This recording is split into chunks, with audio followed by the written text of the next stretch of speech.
Top 15 contaminated fish you shouldn't be eating.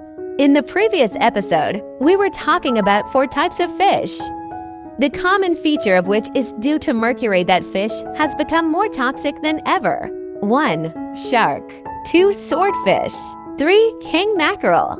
4. Tilefish. Come to number 5 now. 5. Albacore tuna or tuna steaks. Tuna is a tricky one to keep track of, as some species seem to be okay, while others are downright scary. Albacore tuna contamination runs around the middle of the scale, so if you are a tuna lover, eat no more than 6 ounces of this fish every week. There are 2 types of canned tuna, solid or chunk white, which is albacore tuna, and chunk light. Almost all canned white tuna is albacore tuna. The mercury levels are almost 3 times higher than canned light tuna. It gets confusing, so use the following list as a guideline. Canned white albacore. It's suggested that children between 6 and 12 can eat up to 9 ounces per month. Women should eat no more than 3 6-ounce portions per month, and men can eat 3 8-ounce portions. Canned light, this is a safer choice, but look out for cans that are marked as gourmet or tonneau tuna, as these come from the larger yellowfin tuna and have much higher mercury levels. 6. Spanish mackerel. This is another mackerel that's contaminated, and like the king mackerel, it's due to its large size. The Atlantic Spanish mackerel is another migratory fish that goes to the northern Gulf of Mexico in springtime and returns to South Florida, then the western Gulf of Mexico in the fall. Even with this migratory pattern, they can be found from the Yucatan of Mexico all the way to the Cape Cod of Massachusetts. Spanish mackerel are actually related to tuna.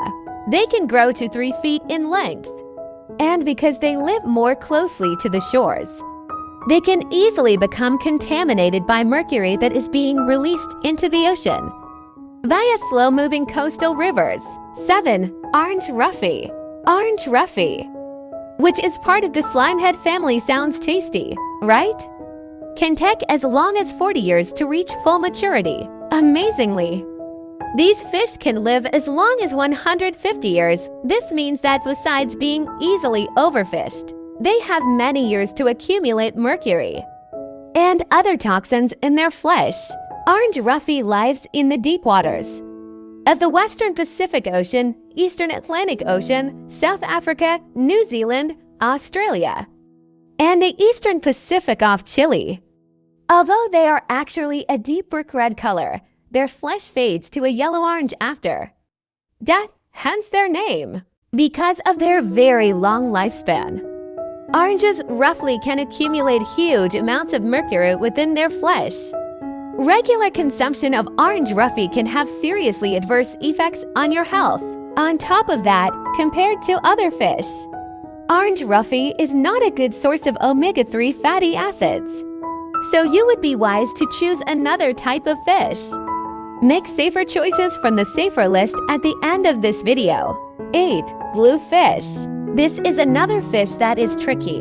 It is a great low-fat, protein-rich source of those omega-3 fatty acids, but it can be full of dangerous toxins including PCBs, pesticides, and, of course, mercury.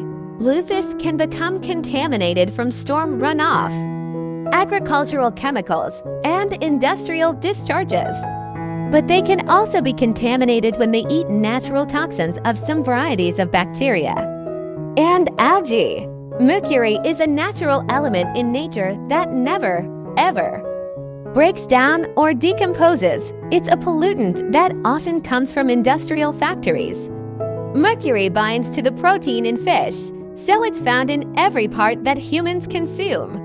Fish that are caught in watersheds with mercury warnings should be removed, and predators, because they eat smaller fish, tend to have higher levels of mercury and other types of contamination than smaller fish, such as sardines. 9. Chilean sea bass. As if it's not bad enough that this fish is contaminated with higher levels of mercury than the United States and most other countries, feel is dangerously unsafe. They have also been hunted to the brink of extinction. If you see Chilean sea bass listed for sale, it's either a different type of fish with an erroneous label, or it has been caught illegally.